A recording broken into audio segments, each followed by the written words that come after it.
cancel radioactivity for this year because too much of what we do at the hotel is in a lot of people in small spaces, and it just didn't seem safe. And your welfare is important to us. So let's do a little housekeeping here about Zoom before we get started. If you click on your screen or touch it, depending on what kind you have, some icons will show up. And if you're using a PC type computer, you'll see down in the lower left corner some icons. There's a camera and a microphone. If there's a line through those, that means you're either muted or your camera is off. Right now, all of you are muted because Domi has done that so that so you all have to listen to me, basically. We'll mute everybody during the presentations because if you're making noise, if those of you who are on a phone, particularly if you move your phone around, it starts scratching. And Zoom is not a duplex audio system. There's only one voice at a time. So if you start making noise, it'll interfere with the speaker. And Lord knows we wouldn't want that. I'll give you a note, we are recording this presentation and we will post it on the website. So if you are in the witness protection plan and do not want your picture broadcast on the web, you should turn your camera off now. Or for any other reason you want to maintain privacy, and we all have our reasons. Since Domi's the host, and thank you, Domi, and he's both he's the host and the moderator.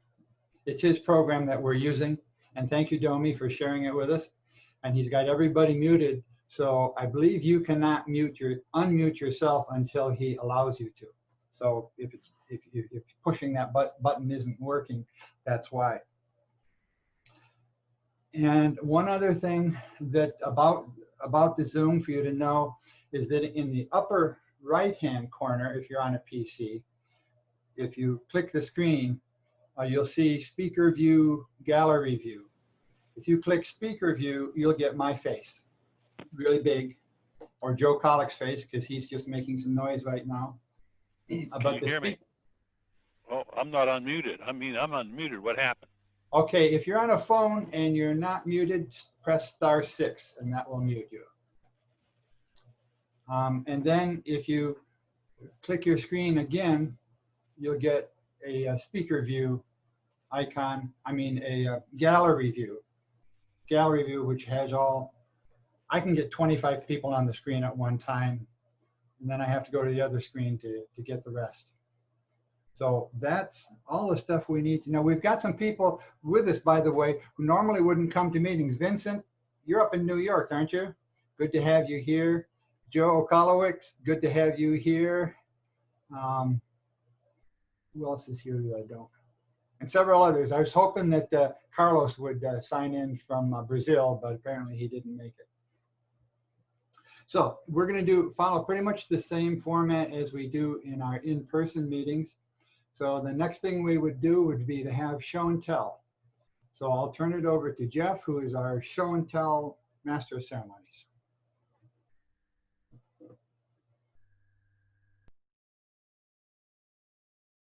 Okay, Domi.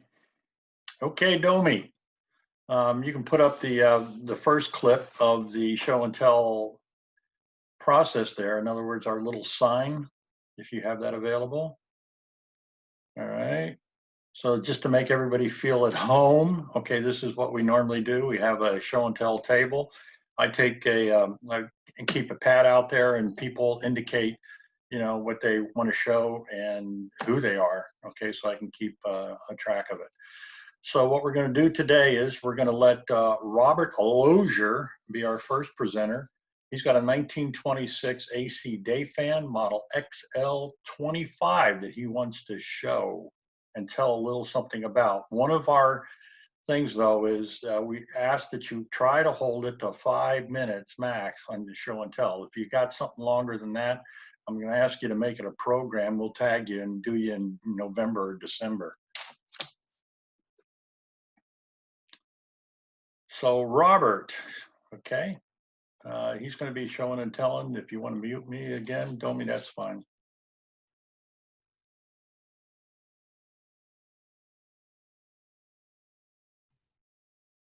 Can you hear me now?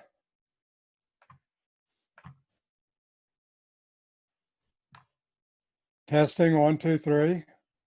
I can hear you. Oh, okay. All right, I'm going to bring up the item and do a share screen.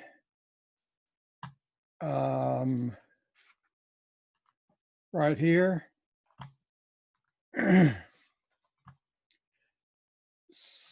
So can you see that full screen? Hello? I see it. Okay. Well, maybe 15 years ago, I bought this at an auction clean out of storage buildings.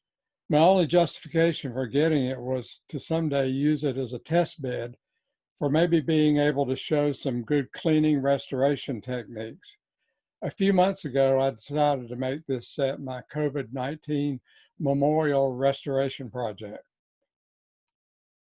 The top and left side of the cabinet were badly delaminated. The inside was worse, with mouse urine, bird droppings, the lid must have been open, and gnawing by insects. After a total disassembly, I used every trick in my playbook to try to clean the coils and did not come close to anything acceptable results. Fortunately, I had a near exact match, new old stock 26 gauge silk covered wire to rewind the coils. Holding these coils for winding must have required some very clever jigs for production. It was very time consuming to position and hold the 11 fiber spacers in place. I was able to use Dritz Fray Check to spot glue the strips. Any excess dissolves quickly in denatured alcohol. There are 3 printed cards for the radio, 2 inside and 1 battery connection card on the back side. The inspection card is actually darker than you see here. I tweaked the image with Photoshop just so you could see the pencil markings. I used Photoshop to create the exact layout and then forged the entries in pencil just like the original. The only problem is that I cannot make any sense of what the last name of the inspector is, nor the signature of the person logging the report. Is it crazy for me to think that someone else has one of these sets and can tell me what signatures to forge? I can't consider the job done until I get to an art supply store in Charlotte to get a better paper match for the card. Long ago, a reader on antique radio forums had made a flatbed scan of the battery hookup card, much too poor quality to retouch, but being a standard Times New Roman font, it was straightforward to make an exact replica. The fuzzy image still told me exactly where to place each character. The ultrasonic cleaner did a nice job of cleaning up the corrosion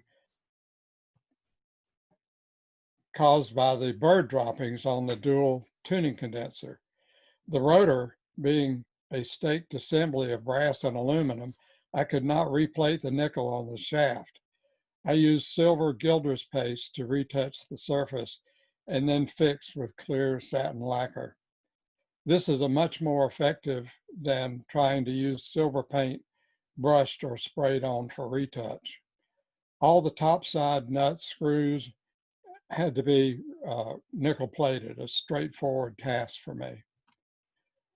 The audio transformers are open circuit and because little bastards gnawed at the sides of the windings, I will hide 2 of my solid state transformer bypass circuits between the transformer and the chassis. That maintains the historical value of the artifact, in my opinion. So now I think it looks pretty decent. And hopefully I've done this in about 4 minutes and 30 seconds. So I'll give it back to Master Control.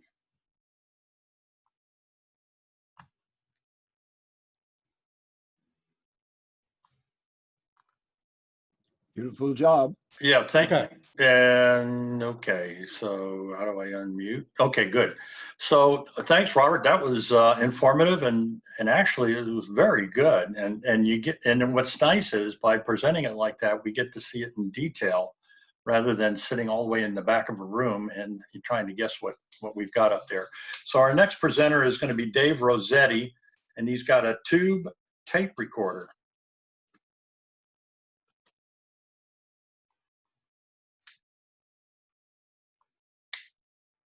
You can switch to Dave, Domi. Thank you.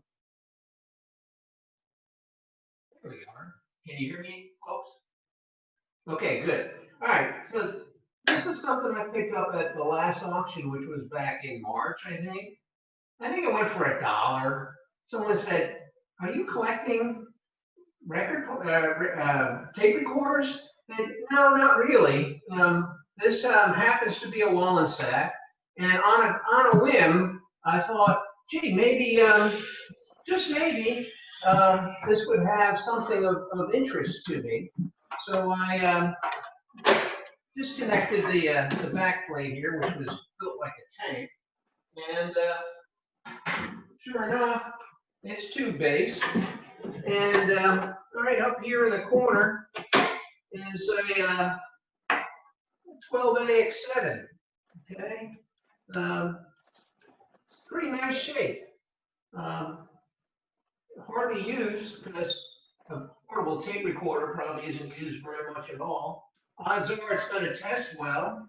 I got on eBay, and the cheapest tested used 12AX7 tube you could find was sells for about $5. I think I paid $1 for this. That's a pretty good investment.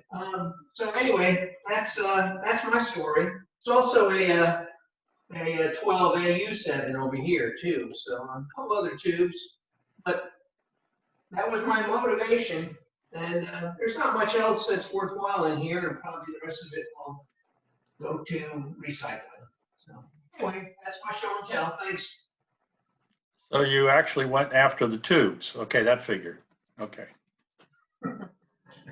Thank you, Dave. Sure. All right. So while he's putting that away, we're going to shift over to John Begg. And he's got something for us too. What did you say? You got the homebrew KLH amp.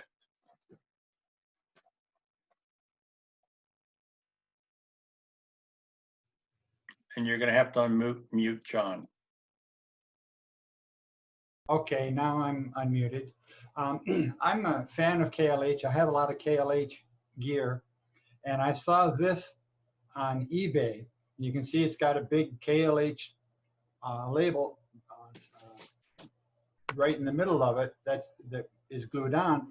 And the person who sold it said he didn't know much about it, but he said maybe, just maybe, it's a prototype of a Model 16, which is an integrated amplifier that they started to sell in about 1965.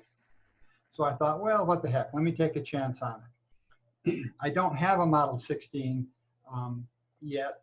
If they're in good condition, they're way more than I want to spend. And if they're what I want to spend, they're in terrible condition. But I figured, let me get this one. And I compared it to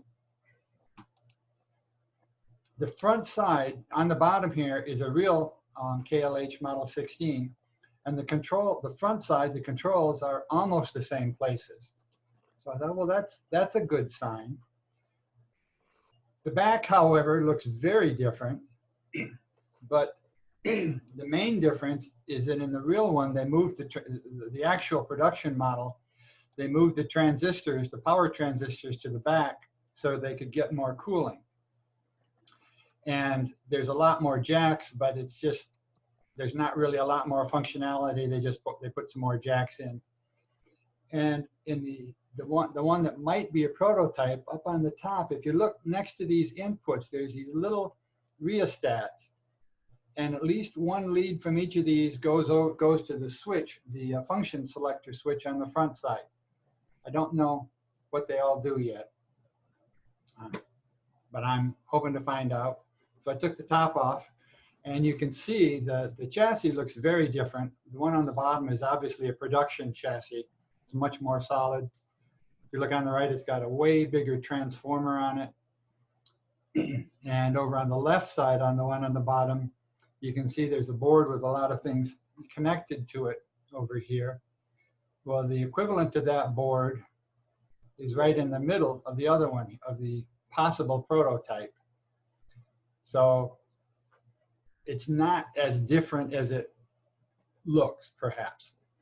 And if you look in the prototype on the left side, there's a copper color thing. That's a vertical standing piece of metal.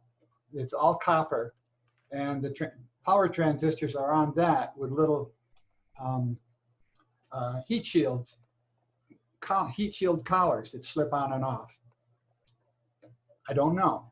So I am not good enough at analyzing schematics for production things, let alone comparing a prototype to production. So I'm going to have to try to recruit somebody who can read transistor schematics and see if this prototype is close enough that it might actually be something that they did.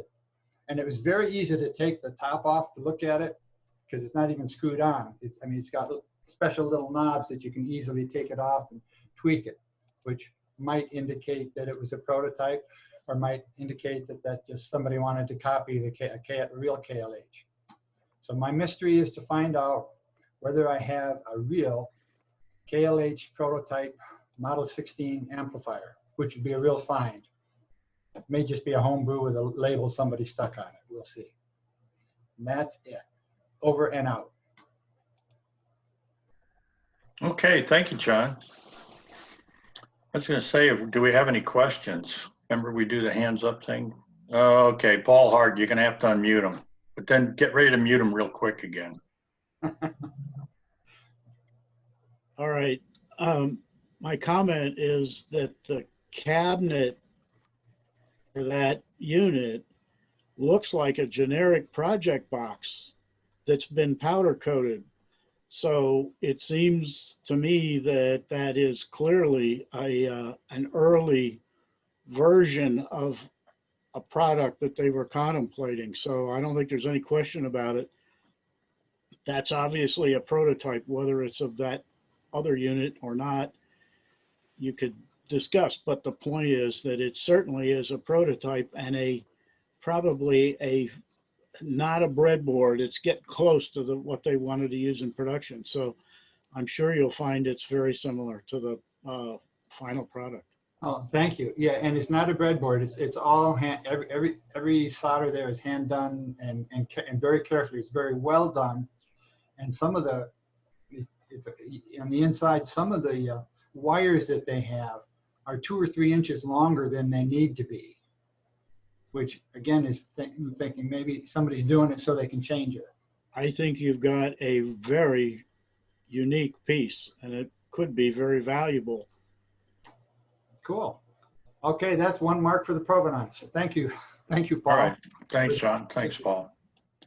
Domi, you want to put the slides up for me? Or are you counting on me to figure out how to put up my presentation? Okay. So like I was saying earlier, I had about 50 radios that I went in and pulled off of shelves and everything and repaired things and put them on eBay and got rid of them. And I got to this one. This one had been sitting for 20 some years. It was a mess. And I didn't want to tackle it because it's got the timbre doors. This is the Emerson 375. It's a 6-tube set. It's got 3 78s, 43. This one's a 6B7 and 25Z5. Is that 6? Yeah, I think so.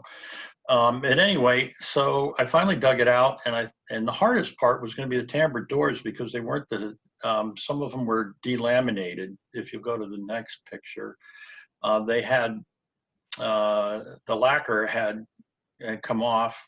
Okay, some of the slats were in pieces. So what I did was I went ahead and stripped them down. Took the lacquer off with lacquer thinner, tried to keep the patina on it, and then used a stain that I had for the foyer wood in our house, and it matched up real nice. But it's not those 2 dark ones that you see. That came with the set like that. Those are original, and the other 3 that are sitting here are also original to it. So I find, and then I got a cloth and I glued the cloth. I used the 3M spray and then pieced those together on the cloth so that the thing would slide nicely through the opening, the doors there that go into the side of the set. And then I dug into I don't throw anything away. My mom was German. My brother will tell you that. So, you try to repurpose everything. So if you go to the next slide, Domi, I found the back in one of my junk boxes. So, and I found the plate here too, in a separate box where I keep the metal stuff. And so I kludged it all together. And it's interesting because the chassis that you get with the Emerson radios usually have a label on the bottom left in the back there, and they tell you what model number, or at least what chassis it is. But the 375 is not like a U5A or U6 B or something like that. It's just it was blank. So I had to go into the locator guide that Jerry Larson published, I think 20 years ago or more, and found the match for that, and it is a 375. Now so I had the back and I stained that and put some lacquer on it, and the set looks pretty good. So I showed it to Wendy, and I said, "Yeah, how much do you think I ought to put on this one, for eBay?" And she said, "You're not selling that one." So my wife still gets to play in this hobby. So on the next picture there, I put them both together. So you got the 375 on the right, and you've got the 35, that's the Sheridan. And actually that Sheridan I got from Steve Hansman. And then, it's kind of interesting because I know it's John Okolowitz is on, and I've gotten some radios from him too that I still have in my collection. But they both have very similar chassis. The knob configuration, as you can see, is different. So the chassis are different, but they use the same, the schematic pretty much is the same. With the only difference is that instead of a 6B7, the 35 has a 75 in it, so it's a little earlier. And it looks like I needed to dust the top off of that radio. Okay, so the next part of this program is I've been asked to present Brian Belanger to you. Now, if you're not familiar with Brian, okay, he is the curator of the Bowie Museum, I call it, because it's just too mouthful for me to try to get the national radio capital area, whatever. Okay, so, but it is the museum, and he's been curating that now since 1994, just about, right? I think that's yeah, about that. Yeah, and Brian is more than that. He's our auctioneer. He is a historian. He does many of our presentations at the banquets, and he's kind of our go-to guy. It's kind of like, well, do we have anybody for next year's banquet, to talk? And then if they fall out on us, they can't make it for some reason, like somebody got sick or they had a problem. Brian is there to step in. Just a wonderful resource. And I actually wrote down on a piece of paper what he's going to present. The National Bureau of Standards' role in the development of radio. So Brian, we're ready to listen. Well, thank you, Jeff. Let me see if I can do a screen sharing here and get this up and running here. While you're doing that, Brian, let me just interject. If a question comes up during Brian's presentation, please make a chat note, and you don't have to type out the whole question. Just say you have a question, and then Domi will moderate all the questions at the end of the talk. Thank you, Brian. Okay, John, can you see my screen with the first slide there? No, not yet. Let me do the screen share again. Hang on a second here.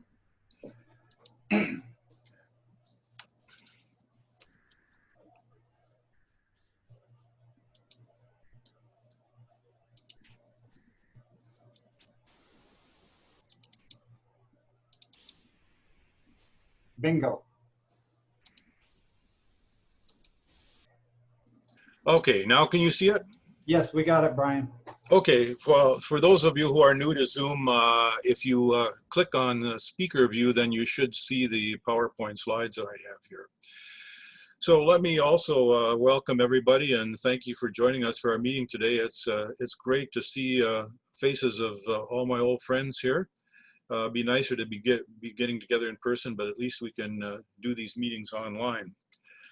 So today I'm going to be talking a little bit about the National Bureau of Standards, and this is actually a short version of a longer version. The National Bureau of Standards some years ago became the National Institute of Standards and Technology, NIST.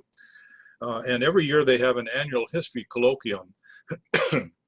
And I'm the president of the Standards Alumni Association now, which is responsible for arranging for this annual colloquium, and so they decided they wanted to hear something about NBS and radio, and so I agreed to do this annual history colloquium last December.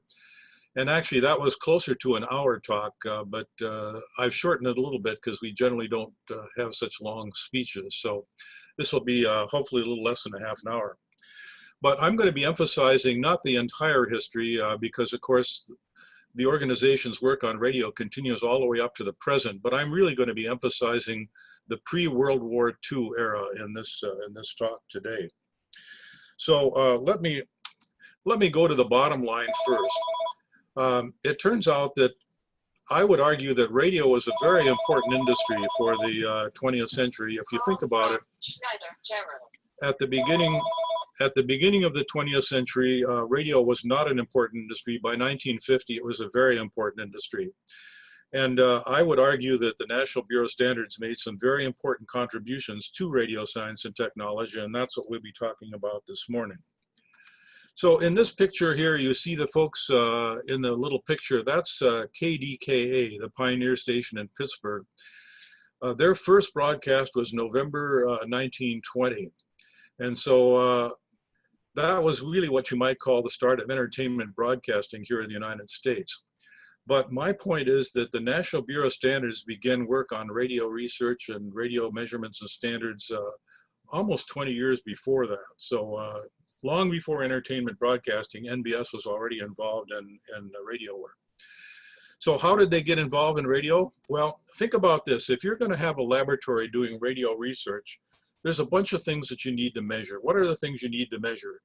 You need to measure voltage, current, capacitance, resistance, inductance, wavelength, frequency.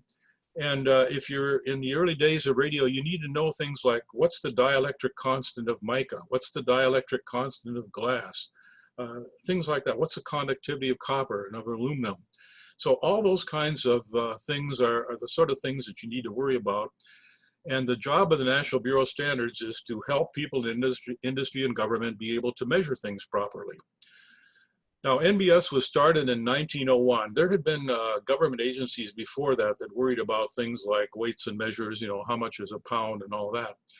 But in 1901, industry was gearing up in a lot of new industries, and so there was a need for lots and lots of good measurement technology and standards to support it.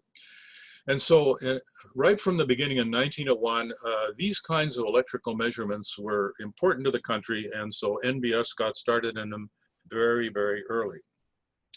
So let's think about some of the things you need in radio. You need to be able to measure capacitance and inductance. Well, today we can do that with all kinds of fancy digital instruments that are extremely accurate. But in 1901, if you wanted to do that kind of work, you use standard capacitors and standard inductors. And here's some pictures of the kinds of things that you would have found in a laboratory back in those days. Of course, the job of the National Bureau of Standards was to make sure that they could get the most accurate measurements of capacity and inductance, and to help other laboratories to do that. So then, of course, World War I came along, and whenever there's a war, all the government agencies drop what they're doing and spend their time working on war work. And of course, that's what happened to NBS. So looking back at some of the milestones here prior to the war, the first person actually hired to work on radio research was in 1904, a guy named Louis Austin. We'll talk about him in a minute. The first publication in the literature on a wireless topic was in 1905. They began to do calibration services on an ad hoc basis, and in 1911, they formally launched a calibration service for wave meters, which in those days was a very important sort of device. And it became sufficiently important that in 1913, there were enough people to form an actual radio section. So here's a picture of one of the early laboratories. This is the radio lab as of 1916. And if you look at the screen here, you see several things. Here in the upper right side, you see some of these direction finding antennas, these big loop antennas. And direction finding was an important part of their job. Over on some of the workbenches here, here's one of these standard inductors we saw a minute ago. There's a standard inductor. There's probably a standard capacitor next to it. You can see some probably some storage batteries here on the floor. And over here, this instrument in a wood case is probably a wave meter, and I have some better pictures of that later. So that's what a laboratory would have looked like in 1916. So when the war broke out, as I mentioned, everybody dropped what they're doing and worked on the war effort. At the beginning of the war, there were 7 employees working in the field of radio. By the end of the war, there were 40. So clearly, radio was very important to both the Army and the Navy during the war. And in fact, it got to be sufficiently important that in 1918, the radio folks got a building of their own. And this is the NBS radio building as of 1918. You can see there's a big tower up on the roof here, a smaller mast over here. So they obviously had some antennas on the roof of the building. Now, this was located in the District of Columbia, right near the Van Ness Metro Station of today. What used to be the National Bureau of Standards campus is now part of the University of the District of Columbia. So anyway, this was the radio building. So during the war, here are some of the things that were important. Both the Army and the Navy established laboratories at NBS, the Army Signal Corps and the Navy, and so the people who were working there sort of went back and forth between NBS and the Army and Navy labs. There was very, very close cooperation. During the war period, there were 7 papers published in the open literature and 40 classified papers. And the 4 areas mentioned here were the things that were most important. Of course, vacuum tubes are relatively new. Both the Army and the Navy used millions of vacuum tubes, and so they needed to know how to properly test the tubes and check them out, and so that was important. The Navy was trying to figure out how to communicate with submerged submarines, and so NBS did a lot of work on what kind of antennas you could use to communicate with underwater submarines. Direction finding was important both for the Navy and for the Army. And as I mentioned, dielectric materials were something that people needed information about. Here's a picture of a woman named Louise McDowell. She came to NBS from Cornell University, and she's in the laboratory where they were examining properties of dielectric materials. She came to be important later too in some writing that we'll talk about some of the publications that NBS did. She was also the first female PhD to work at the Bureau of Standards, so that's another distinction. Well, next I want to talk about a book that some of you may have come across. A guy named Orrin Dunlop in 1944 wrote a book called Radio's 100 Men of Science. So in that 1944 book, there were actually 4 people from NBS that were mentioned as being particularly important. These names here, Austin, Dellinger, Colster, and Southworth. And I'll mention each of those in a little bit more detail. So in this book, the 100 people that were mentioned here, of course, were not just people from, say, the 20s and 30s. Dunlop went way back to the early days of electricity. So included in the 100 are people like Ampere and Volta and Henry and Faraday. And so that took up quite a bit of the book with those early people. The fact that 4 people for NBS were mentioned in this book, I think, is significant. If you look at the book, you'll find out, of course, there were people like, obviously, Marconi and Armstrong and folks like that who were mentioned in the book. If you look at a company like RCA, I think RCA had more people mentioned in this book than NBS. I think there were like about 6 people from RCA. But think about this. In the first half of the 20th century, at its peak, RCA had something like 22,000 people working in the field of radio. And so if 6 of those got honored, that's pretty nice. NBS at no point had more than maybe 40 or 50 maximum. And so for 4 of those to get mentioned, I think is fairly significant. So let's talk about them. The first one is this guy, Louis Austin. He was one of the first people hired to work in the field of radio starting in 1904. Did a lot of work on early detectors. Now in those days, people were still using things like electrolytic detectors and of course crystal detectors around 1906. And so he was trying to understand how detectors worked and how they behaved. For many years, from 1908 to 1923, he headed that US Naval Wireless Telegraphic Lab at NBS. And even though he was the head of the lab, he was still considered an NBS person. There was another laboratory created in 1923 called the Lab for Special Radio Transmission Research that he headed for a number of years. Of course, in that era, the big professional society was the Institute of Radio Engineers. That was a fairly new organization at the time, and Austin was one of their first presidents and was one of their Medal of Honor winners, so that's certainly an honor. And he's probably best remembered for this thing called the Austin-Cohen equation, which was a way of predicting radio signal strength. So like if you have a ship out on the ocean that's moving away from the radio transmitter, can you figure out what the signal strength is going to be from some distance away from the transmitter? This was before people really understood the ionosphere very well. And of course, this is sort of a crude way of estimating that, but that was an equation that people used in the early days. The next guy I'll mention is John Dellinger. He came to NBS in 1907. For many years was the chief of the radio section there. He was one of the first people to really study ionospheric propagation, to understand sunspots and the layers in the ionosphere. And he was not the only one. There were people like Professor Kennelly and Oliver Heaviside in England. So you often see books talking about the Kennelly-Heaviside layer, referring to the ionosphere. But this whole idea of signals being reflected off the ionosphere in a lot of early textbooks was called the Dellinger effect. In later years, he did very important work on radio beacons, aircraft landing systems, things like that. He also was one of the early presidents of the IRE and also a Medal of Honor winner there. He was an officer of the International Scientific Radio Union and a prolific author. He wrote, must have been hundreds of books and papers, some of which were really kind of almost standard textbooks of the day.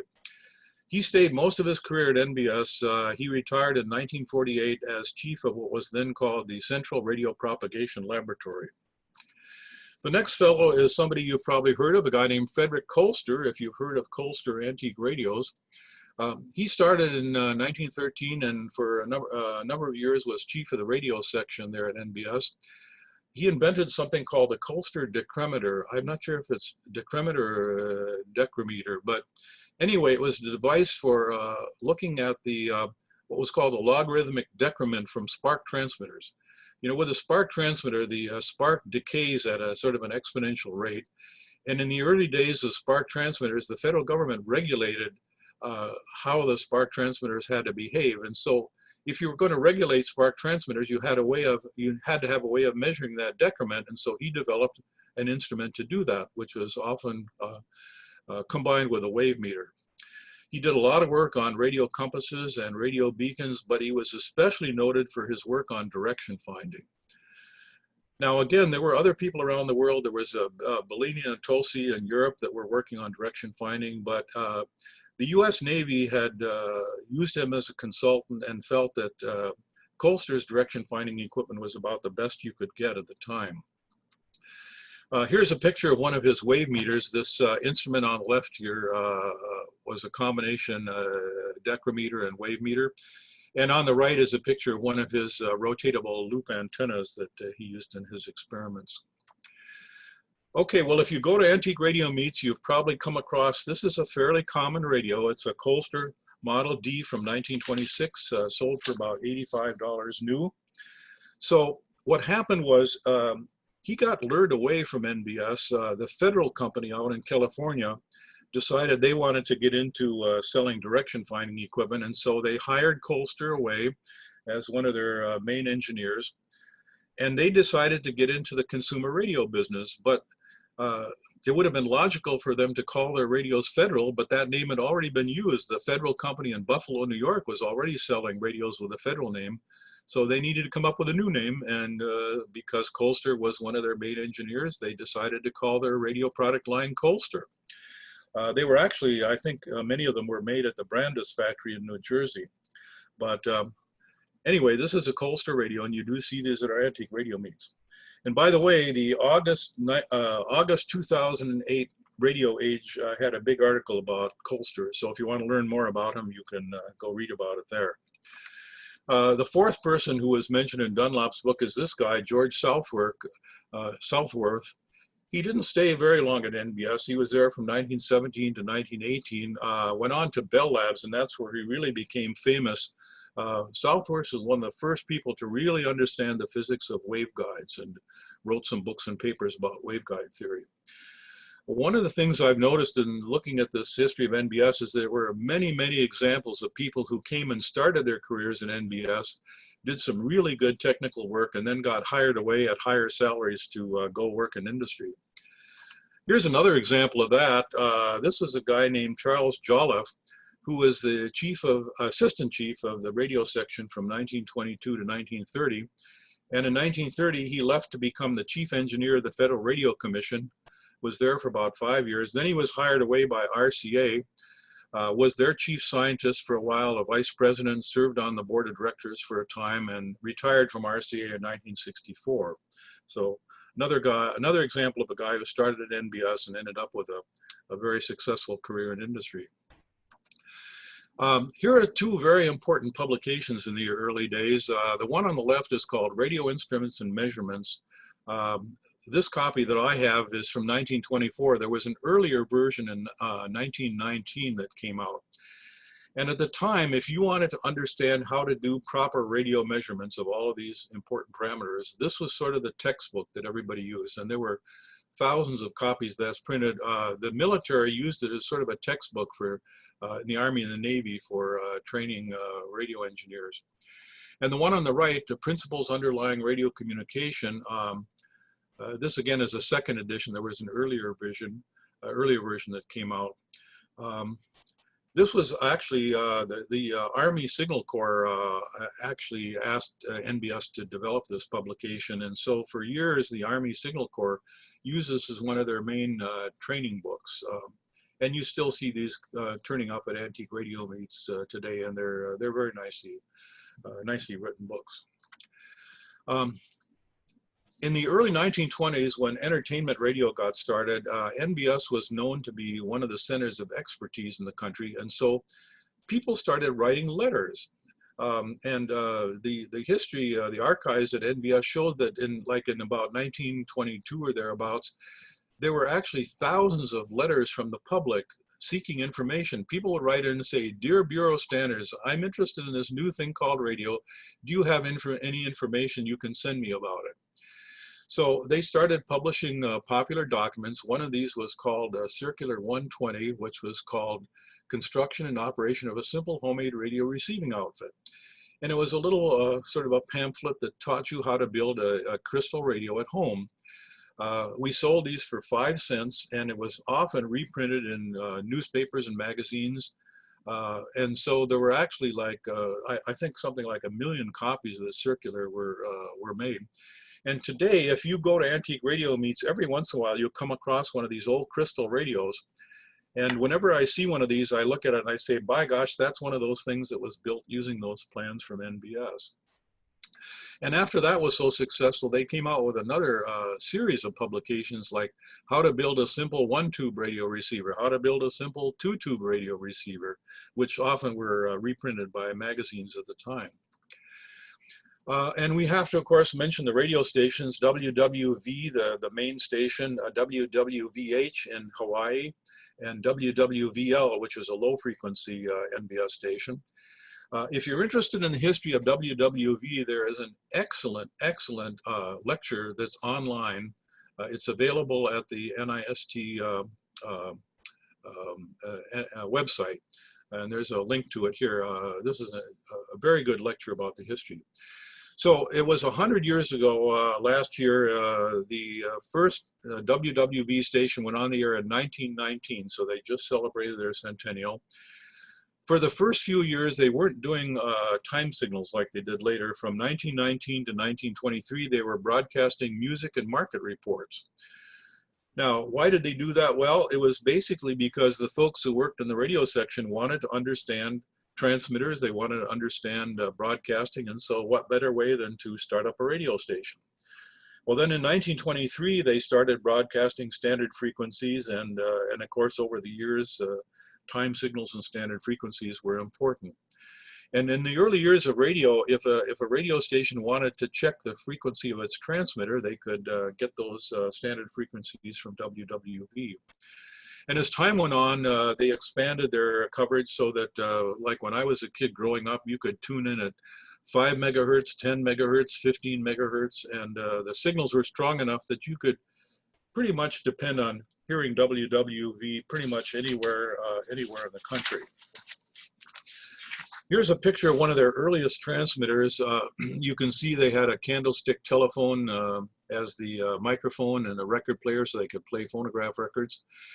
I can't quite make out what those tubes are, but it looks to me like they might be VT4s, probably Western Electric VT4s that they were using in the transmitter.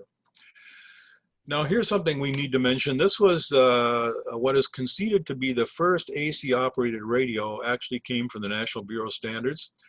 Two guys, Percival Lowell and Francis Dunmore, developed this just to sort of show that what could be done. There's a picture of one of their early ones.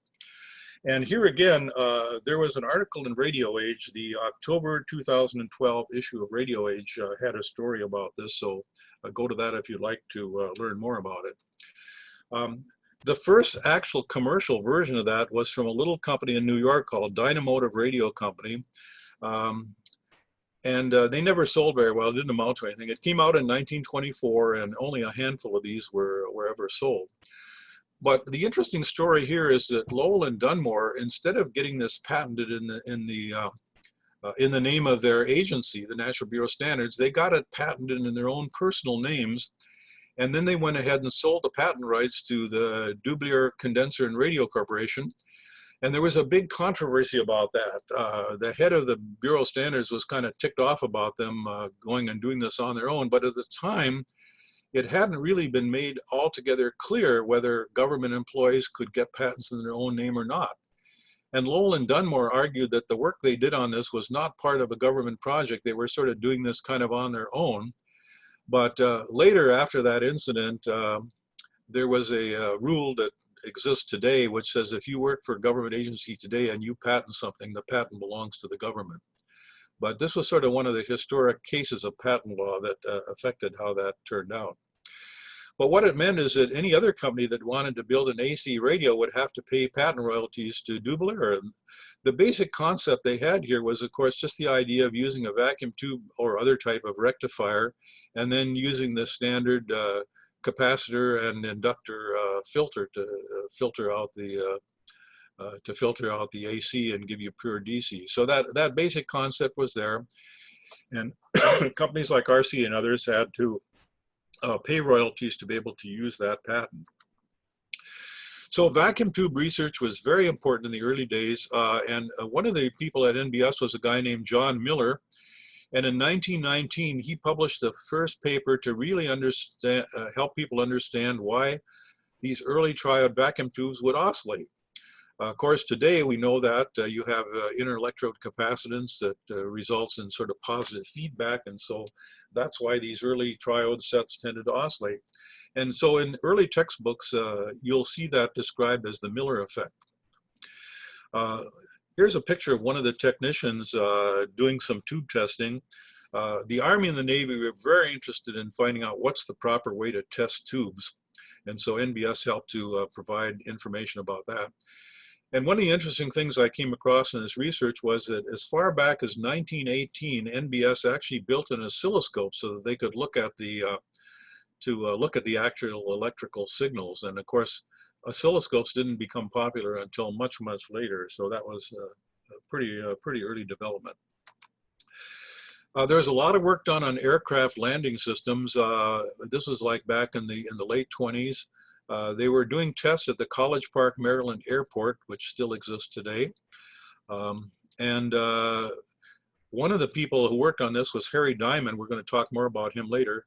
But Francis Dunmore, the guy from the AC radio, and John Dillinger that I mentioned earlier, had also been very instrumental in developing suitable systems. So when the Civil Aeronautics Administration in the 1930s adopted what was sort of the standard approach to blind landing systems, they were basically using the technology that NBS had got involved in. There were other industrial labs who were working on that at the same time, but certainly NBS was one of the leaders in working on that. So when World War II came along, again, the Bureau of Standards had to drop what it was doing and work on radio work, continued to do a lot of work on direction finding, early work on guided missiles. There was one called the BAT, B-A-T, the BAT guided missile that they worked on. They set up what was called the Inter-Service Radio Propagation Laboratory to try to be able to make predictions of radio propagation conditions, which of course is important if you're trying to communicate over long distances.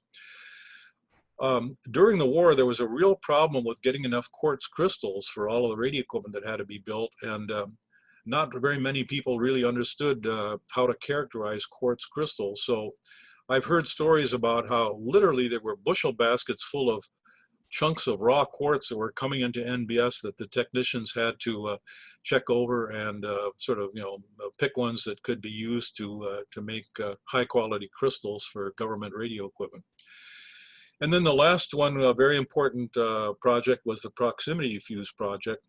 And here again, they were not the only lab working on that. In particular, Johns Hopkins Applied Physics Lab had a very important role to play in that. But the APL and NBS worked very closely together on proximity fuses. And here was one of the main guys working on that, a fellow named Harry Diamond. Came to NBS in 1927, was chief of the electronics section for a while. In 1940, he was leading what was called the Ordnance Development Division, and that was the group that worked on proximity fuses during the war. Unfortunately, he died not too long after the war, but that whole operation, that Ordnance Development Division, was transferred to the Army in 1953, and was, for a time, it was called the Diamond Ordnance Fuse Laboratories, which is now part of the Army Research Laboratory. And thanks to some of our other MAARC members, we had a recent meeting where Dom Giglio and Ed Line and some others talked about the development of proximity fuses. So kind of some bottom line thoughts here. Starting in 1904, even well before entertainment broadcasting, the Bureau of Standards was certainly a center of excellence with radio science and technology. And that continues up to the present. Of course, today they're not working on vacuum tubes anymore. I mean, today NBS or NIST, its successor, today offers things like, for example, standard reference materials for calibrating line width measuring instruments for the integrated circuit industry. Right now, there's a big project on antenna characterization for the 5G networks. Of course, every time you come up with a new type of antenna, you need to have appropriate techniques for characterizing those antennas. And so right now they're working on antennas for the 5G network systems.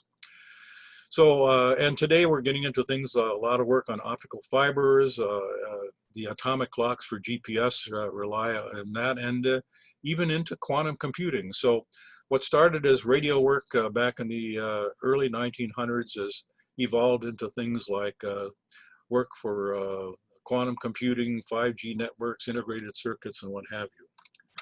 So that's the end of my talk. I'll stop sharing the screen and I'll be happy to try to answer any questions if I can. John, are you going to moderate the questions? Domi will be the moderator. Oh, okay, Domi. Okay, anyone has any questions for Brian? We've got some comments with regards to presentation from Tim Carey. Great presentation, Brian. Nice presentation from Randy.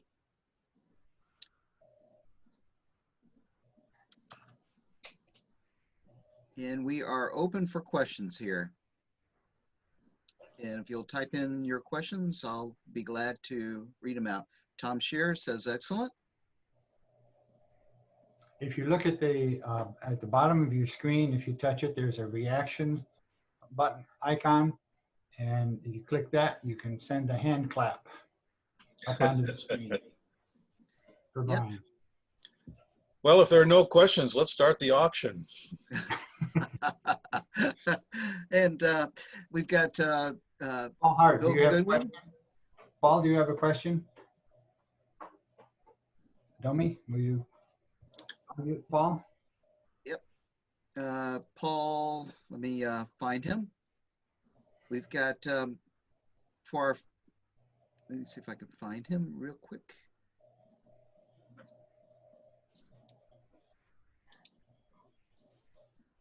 And that was Paul Hart. Yes. Okay. There he is. Okay. My question, I had typed it, I thought.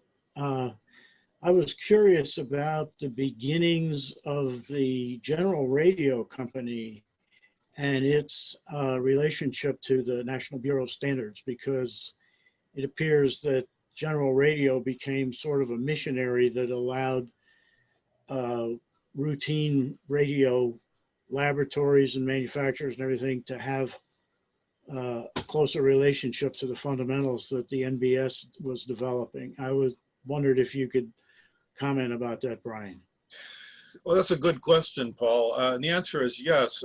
NBS has always worked very closely with industrial companies that work in the measurements and standards area. And so, yeah, I know there was a lot of coordination between the two companies. And then that continued later. I mean, when I was working for NBS and NIST, companies like Hewlett-Packard and Fluke were in very close touch with NBS. And so as new developments came along, they would look at generating new instruments. So as a good example of that, for example, years ago, if you wanted to have voltage standards, people used standard cells. You would actually have a very accurate battery that you would send in. It would be calibrated and sent back to the company. And then years ago, they came up with Josephson junctions, superconducting Josephson junctions as a voltage standard. And so companies like, Hewlett-Packard and Fluke were looking at how can we make an instrument that we could sell to people that incorporates that kind of technology. And so whenever there was a new development that NBS came out with, oftentimes some instrument company would then take it and run with it and make it into a commercial instrument that they could sell and make it easy for people to use in their laboratories. You're muted, Paul. Okay. The other thing that I'm extremely interested in, and we don't have to deal with here, was the invention of the term transconductance for measuring vacuum tubes, which Vanderbilt and Armstrong and Miller were all involved in that. And that's another topic for another time, but I'm sure a lot of these people were tangled up in that. And you did mention earlier the quandary of how to characterize vacuum tube performance, and that's where all that came from. Anyway, that would be interesting to pursue in the future.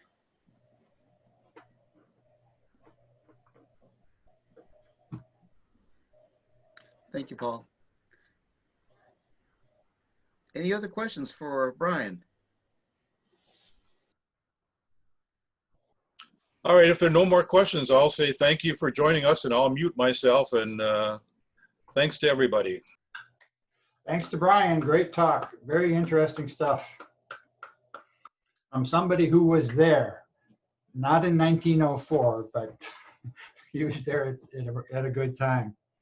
So, and I want to thank everybody for being here. I especially want to thank everybody, our Zoom working group who helped us put this together, Domi and Dave Rossetti, Joanna Fabro and Jeff Shearer, so we could get this out to you. As Brian said, we'd now like to turn to the auction, but we can't. We don't know how to do that yet, but we do have on the website a for sale sign, a for sale page. You can get to it from the home page. If you have something you want to sell, put it in a Word document with a picture and a description, and send it to the webmaster, Dave Rossetti, and he'll put it up there. And maybe you'll be able to get lots of top dollars for it. Maybe even better than eBay. Maybe. If you're looking for something to do, if your Radio Jones has not been satisfied with this meeting, we do have our collector tour videos on YouTube. We have Jeff and Brian have both done tours of their collections that Dave recorded and put up there. So if you go to YouTube and search for MAARC Video, go to YouTube and search for MAARC Video. That's our channel, and you'll see those there. Another thing you can do is Brian's museum, the museum at which Brian is the curator. But it's really Brian's museum, all right. They have radio-related talks every other Wednesday. The next one is the 26th at 8 p.m.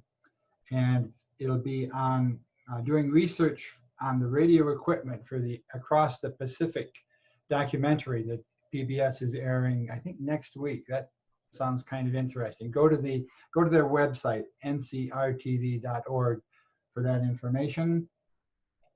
Our next meeting will be here on Zoom again, and Randy Warren, the Honorable Randy Warren, will be presenting a talk on how to make a vintage phonograph sound really good.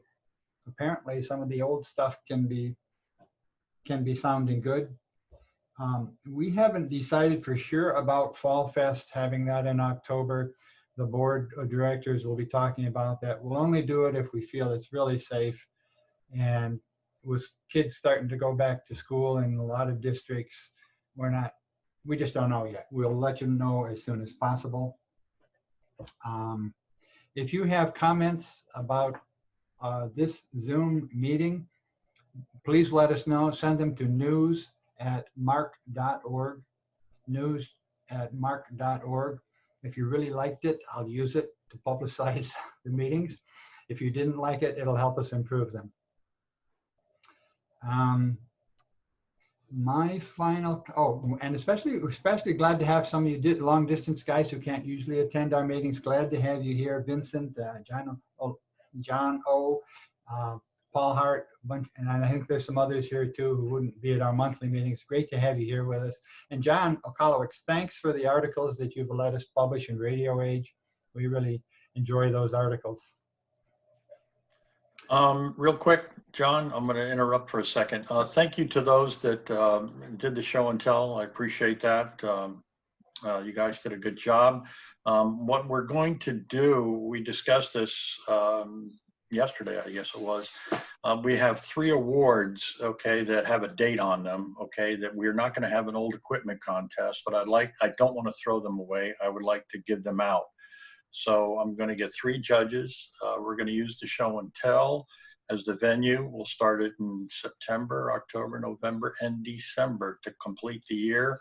And when you bring, something for show and tell, the 3 judges will do a rating on it, okay? And we'll work up the criteria and everything. And before next meeting, next month, we will have all the standards and everything set for that, okay? Barry? Okay. All right, gang. Thank you very much. Thanks for that, Jeff. So until we meet again, please keep yourself and your family and friends safe. wear a mask, don't get too close to people, wash your hands.